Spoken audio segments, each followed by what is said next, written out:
What's up, guys? Welcome back to the channel. We have another free pick for you today. Dealing with a little bit of a sore throat, so bear with me on that. But we will get into why we like this free pick. It's on your screen right now. Some angles we like and some trends that back up the value we are seeing on the Braves team total over 3.5. That is your pick today. Braves team total over 3.5 at -130. They play the Giants, and that is in one of the later games today.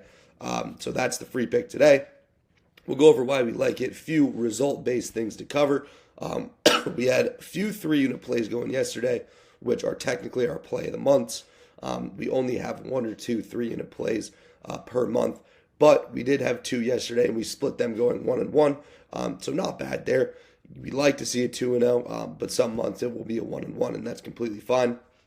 And we also have hit our last 2 free plays with flying colors. The last one we had was the Braves and the Giants under 7.5, and that was for 1.5 units, and it smacked. It was a 1-0 final score. Absolute no sweat. The other one was the Mets and Mariners over. We had them over 7.5, and the final score was 12-1. So 2 pretty much no sweat winners. And we're going to look to pick up a third here in this game today. So it's the Braves team total over 3.5. And first off, I like to start with my write-ups. I do a bunch of write-ups on these games that are in our premium slate. So starting with the write-ups is a good spot. Now, offensively, the Braves have had quite the resurgence. Their lineup is looking healthy as ever, with the absence of Ronald Acuna Jr., of course. But they have Marcell Ozuna, who's hitting well. Matt Olson's hitting well. Austin Riley's finding his stride. Jorge Soler has been kind of the X factor for him. They got him coming over from the Giants, and he has taken the spot of Ronald Acuna Jr. as that leadoff hitter, and he has looked dominant. He has some pop, he has some power, and he's providing some home run spark for this Braves lineup, who's also missing Michael Harris Jr., who should be back. It looks like late August, so once they get all those pieces back, that lineup is going to be firing. But even without those guys, the Braves offense has looked good. They're finding their groove, and they're kind of piecing everything together.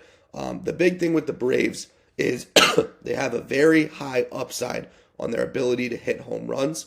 They're 4th total in the MLB in home runs, and this is once again because of guys like Marcell Ozuna, who's 0.302 batting average and has 35 home runs. That is only second or third behind Aaron Judge and Shohei Ohtani. So those are 2 big-name guys. And Marcell Ozuna is right up there. And the wind is blowing out today at Oracle Park. It is blowing out, and it's blowing out hard.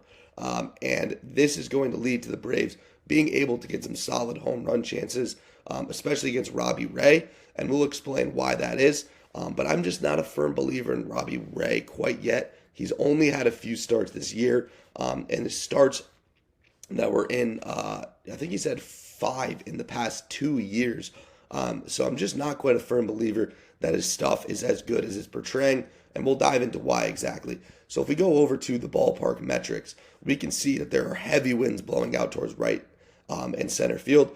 And now right field, we did talk about this in one of my other video breakdowns, but right field, that triangular part of right field is definitely the deepest part of the ballpark, sitting at 415 feet. And the wind is blowing out directly towards there.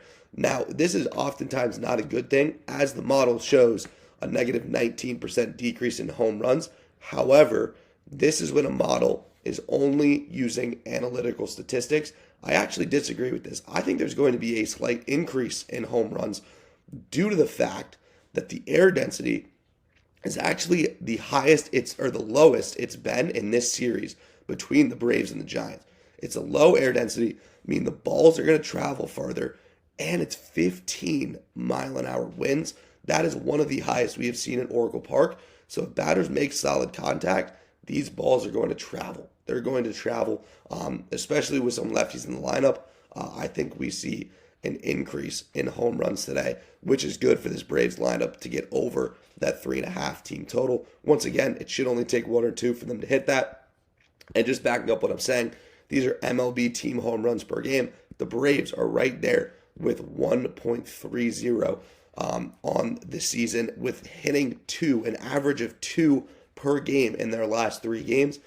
I could see them hitting 3 today, and if they hit 3, all it takes is one guy to be on base.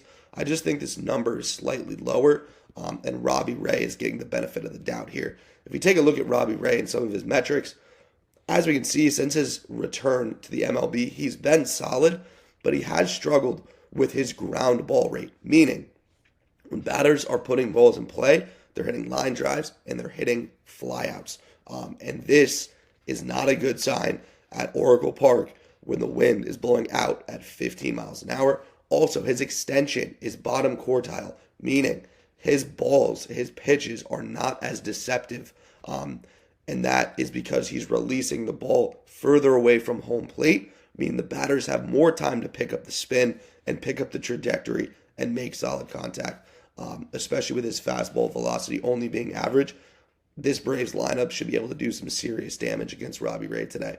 And I think that low ground ball percentage is going to hurt him because the big fly is in play, extremely in play today.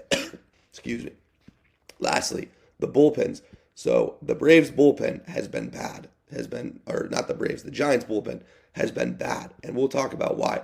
So saves, they're 24th in saves. That is 5th to last. Now they do have a solid closer, but they're not in tight games typically. But when they are, their save percentage is one of the lowest in the MLB, meaning they do give up runs, and they're actually giving up the second most hits out of any MLB bullpen this season, only behind Colorado. And Colorado plays at 6,000 feet elevation, so obviously they should be a number one spot because it's a very hitter-friendly ballpark. But San Francisco's ballpark is not hitter-friendly, and that bullpen is still giving up 469 hits on the season, and their earned runs also 5th to last, giving up 223 earned runs on the season. So once again, this bullpen is not fully firing. They're not fully rested, and they haven't been good all season.